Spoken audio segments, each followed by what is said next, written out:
Young জেনারেশনের প্রতি নাসিহাত প্রথম হচ্ছে তওবা করে ফিরে আসা, 5 ওয়াক্ত সালাতি হয়ে যান, আপনার জীবনটাকে, সময়টাকে, যৌবনটাকে আল্লাহর জন্য ওয়াকফ করে দেন।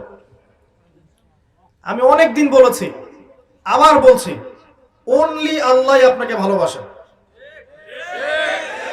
আল্লাহ ছাড়া আপনার আপন বলতে কেউ নাই পৃথিবীতে। যখন মুহাম্মদ সাল্লাল্লাহু আলাইহি ওয়াসাল্লাম জীবিত ছিলেন তখন তাকে সবাই আপন মনে করতেন।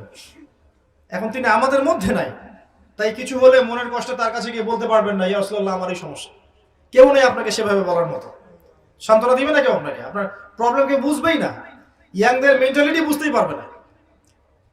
একটা ইয়াং ছেলে যখন দিনের পথে আসে, হেদায়েত প্রাপ্ত হয়ে আসে, আল্লাহর পক্ষ থেকে হেদায়েত পেয়ে যায়, এসে দেখে আমি কোন মাযহাব ফলো করব, আমি কোন বই পড়বো, কোন আলেমকে ফলো করব, এত ইখতিলাফ কেন, আগেই তো ভালো ছিল।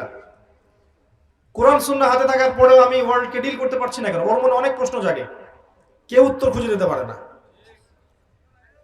তওবা করেন, প্রথমত আল্লাহর দিকে ফিরে আসেন, লাইফটা হিসাব করেন। আপনার এই 20 থেকে 40-50টা আপনার জীবন, বাকিটা জীবন নয়। এই 20 থেকে 50 আপনার মেইন লাইফ জীবন। 50-এর পরে চাইলে অনেক কিছু করতে পারবেন না, আর 20-এর আগে আপনি ভালো মন্দ বুঝতেই সময় শেষ হয়ে যায়। এই সময়টাকে ভাগ করে নেন, আপনার জীবনের উদ্দেশ্য ফিক্স করেন। আপনার জীবনের গন্তব্য জান্নাত।